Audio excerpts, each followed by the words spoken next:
presentación de Adam Hart, que es Senior Investigator de Chainalysis.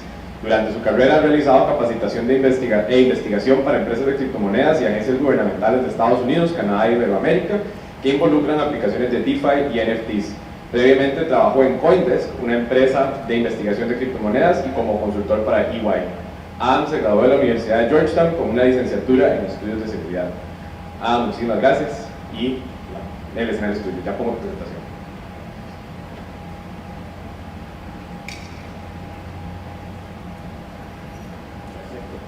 Muchas gracias.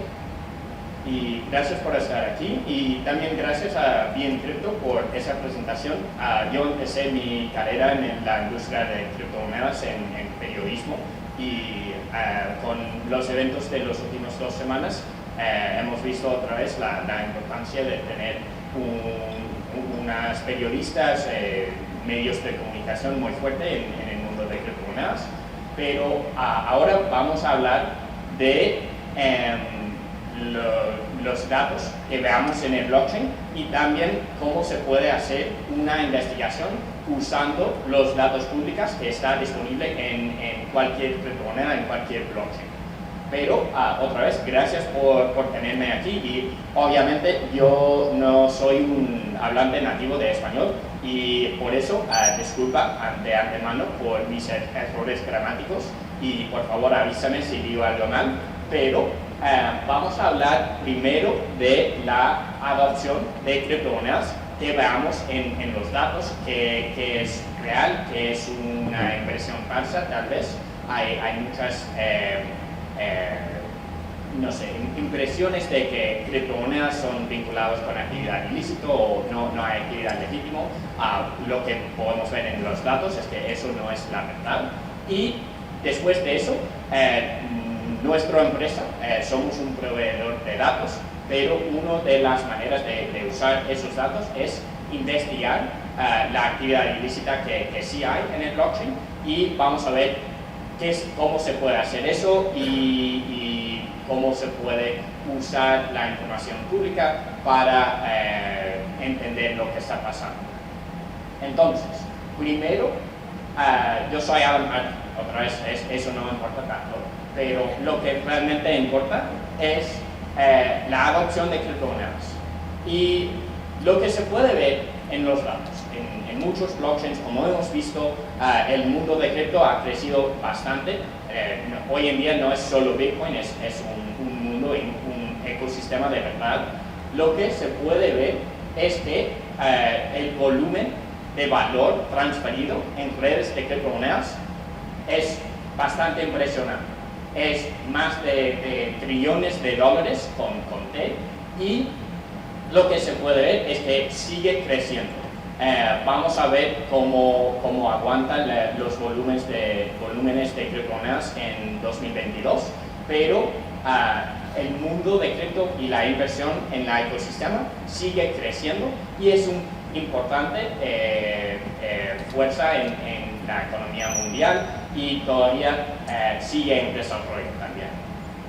Pero los criptos son usados en casi todo el mundo y también son bastante atractivos a mercados donde no hay confianza en el sistema tradicional.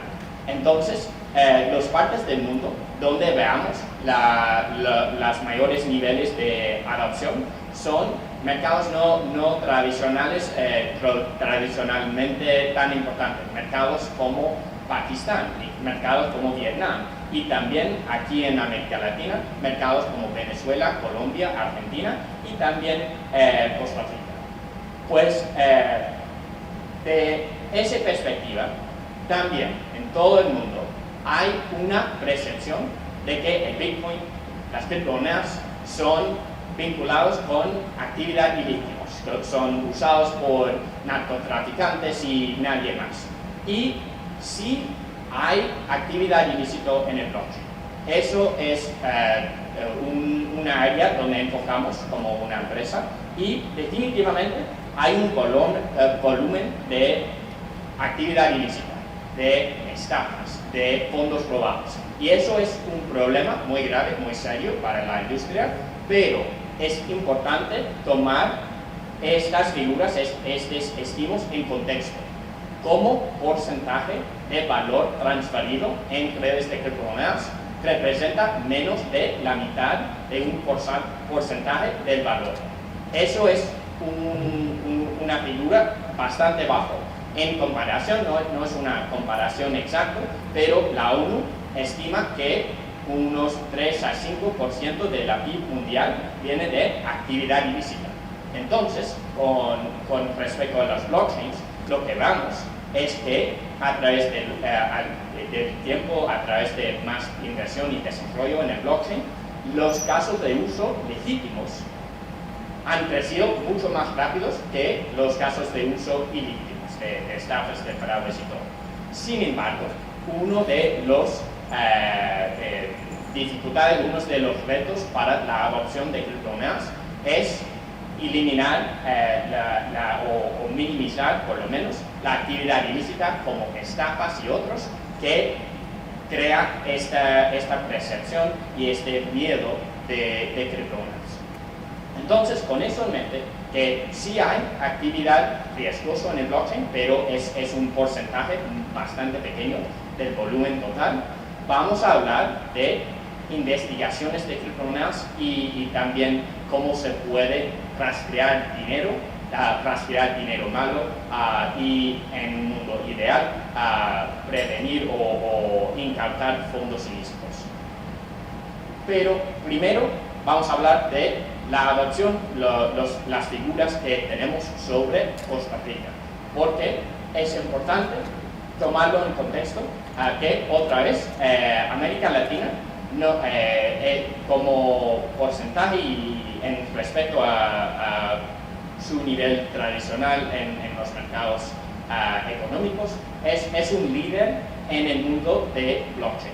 Hay bastante adopción de criptomonedas y se puede verlo en los datos en América Latina porque en muchos países no hay confianza en el sistema tradicional, no hay confianza en los bancos, no hay confianza en varios gobiernos y por eso la gente están más dispuestos a probar algo diferente, algo nuevo.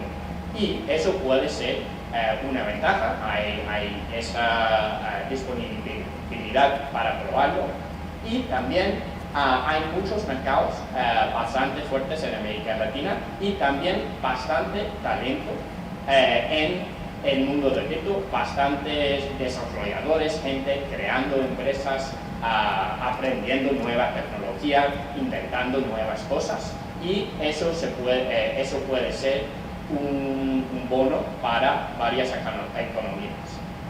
Como se puede ver en los datos, el mercado más grande en la región es Brasil. Eso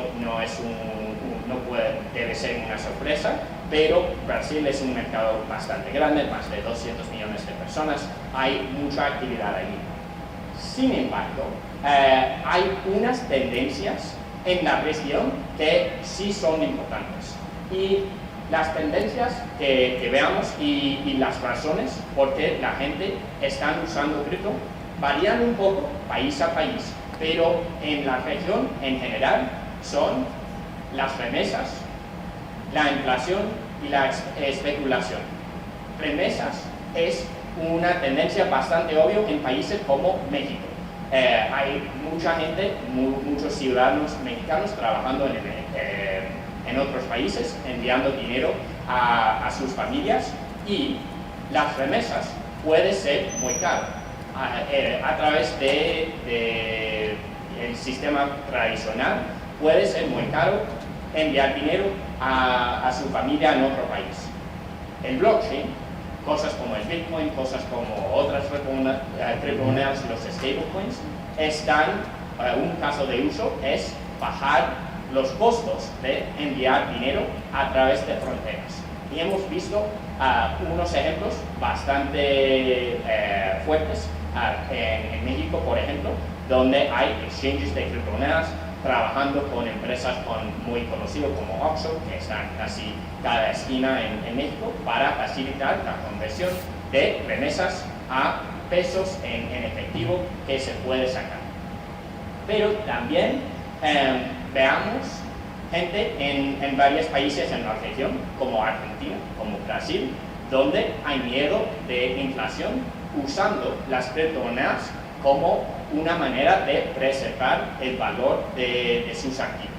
Y eso es una cosa que vamos en Brasil. Había unos desarrollos bastante recientes donde, por ejemplo, los cajeros automáticos permiten el intercambio de moneda fiat a stablecoins como Tether, y eso es una tendencia que también veamos en países como Argentina.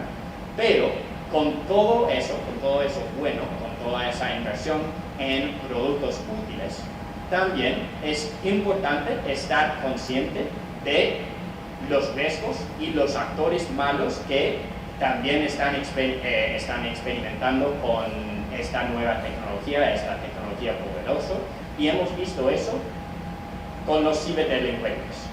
Había una tendencia que yo sé que pegó bastante fuerte aquí en Costa Rica, de grupos organizados de crimen, grupos de ransomware, grupos basados en cualquier parte del mundo, enfocando en América Latina, enfocando en el sector público de la región, por ejemplo,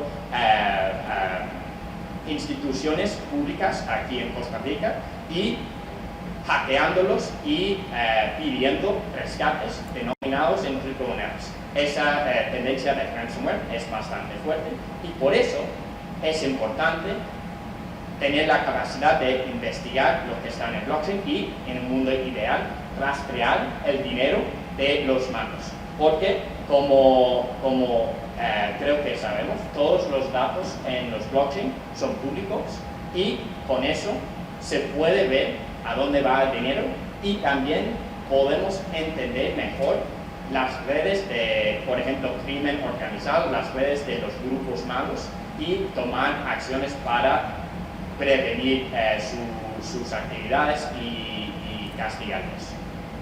Entonces, en Costa Rica, aquí son estimos muy de alto nivel, pero hay varios tipos de crimen que veamos en el blockchain, de actividad riesgosa, por ejemplo, mercados darknets, estafas.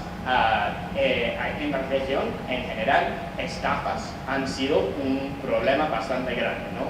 Porque con cualquier nueva tecnología, con cualquier tecnología que está creciendo bastante rápido, va a ser gente que no lo entiende, y por eso son vulnerables a estafadores, gente que van a aprovechar de esa inocencia, esa emoción, y intentar robar dinero.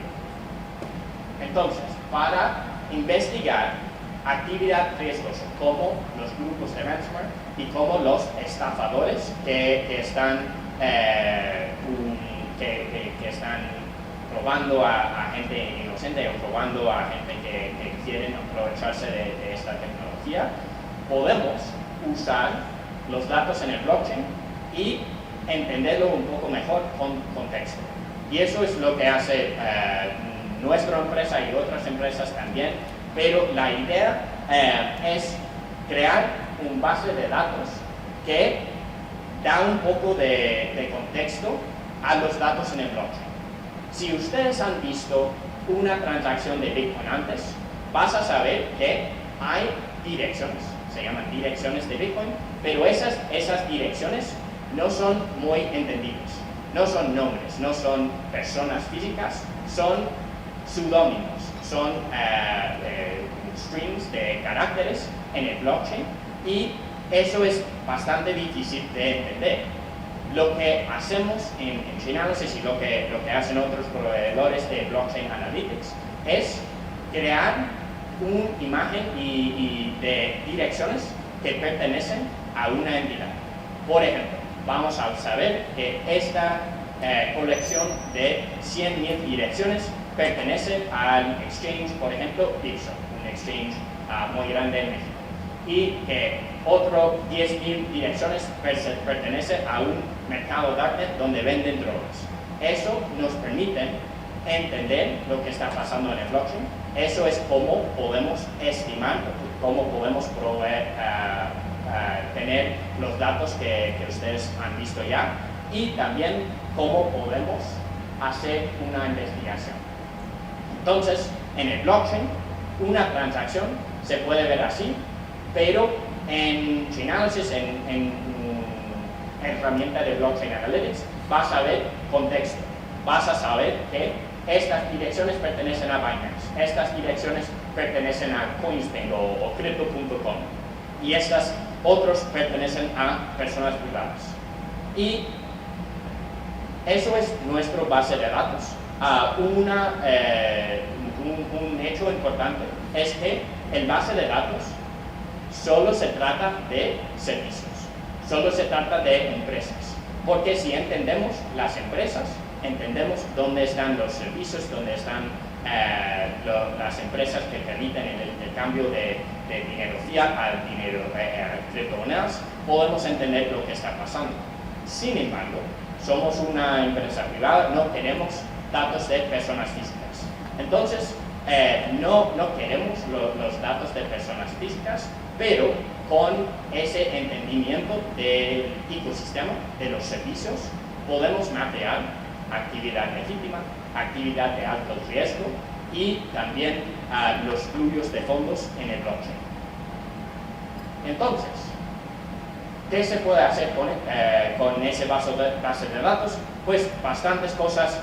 Yo soy investigador, entonces yo trabajo bastante en ser un nerd de criptomonedas y también de investigar actividad ilícita y actividad de alto riesgo en el blockchain. Pero hay otros que usan los datos, por ejemplo, para entender mejor el ecosistema, entender su competencia, qué está haciendo los usuarios de su plataforma, y hay varias maneras de usar un base de datos.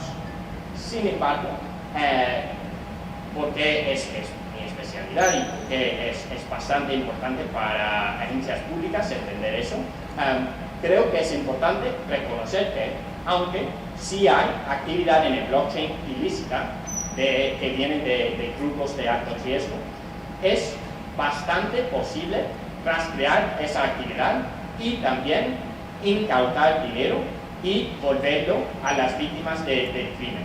Y hemos visto unos ejemplos muy fuertes, unos ejemplos bastante impresionantes en varios países en el mundo de exactamente eso, rastreando fondos en el blockchain para prevenir crimen y volver dinero a víctimas. De hecho, en los Estados Unidos, la agencia que ha hecho unos de los casos más conocidos de rastrear dinero en el blockchain se llama el IRS, es la agencia de impuestos y cosas así en los Estados Unidos, y ellos en el año 2021 ellos incautaron 3.5 billones con B de dólares de criptomonedas vinculados con actividad ilícita. Eso representa más del 90% de sus incautaciones en el año entero. Entonces, para ellos, prefieren que los malos usan las criptomonedas porque es muy posible rastrearlo. Los datos son públicos, están allí para siempre, el ledger de criptomonedas es inmutable, y entonces los investigadores quieren que los malos, los grupos de crimen organizado, usan el blockchain porque es más fácil rastrearlo. Y hemos visto muchos casos de éxito con agencias bastante grandes, bastante bien, con presupuestos muy grandes como el IRS, pero también hemos visto casos de éxito aquí en América Latina, donde aunque las agencias públicas no han estado trabajando con criptomonedas por tanto tiempo, todavía tienen casos de éxito. Por ejemplo, en Brasil, en el último año, ellos incautaron unos fondos de una estafa de Ponzi, y con eso ellos van a estar capaces de ayudar víctimas, volver dinero a los que han sido estafados. Y con eso creo que hay una gran oportunidad de compartir conocimiento entre varios países, entre agencias públicas y también con la ayuda del sector privado podemos crear un ecosistema de criptomonedas más seguro, pero también con los analytics de blockchain se puede también mapear los actores sofisticados, mapear los grupos de ransomware y entender lo que están haciendo, porque con cualquier pago en el blockchain la información es público y así ellos están pagando desarrolladores, rentando infraestructura para su próximo ataque, se puede mapear esas transacciones y entenderlo un poco mejor. Entonces, con eso, yo no quiero tardar demasiado. Si ustedes quieren aprender más o saber más de los datos que tenemos o las figuras de crimen, actividad ilícita en el blockchain, o también qué se puede ver a través de Blockchain Analytics sobre el crecimiento del mercado, vamos a tener una mesa informativa allá en la sala. Y yo voy a dejarlo ahí. Gracias otra vez por la invitación para hablar y espero que ha sido útil y interesante para ustedes. ¿Perdón? Pues los datos son pagados, somos una empresa de B2B, pero los reportes y informes sí son públicos. Gracias.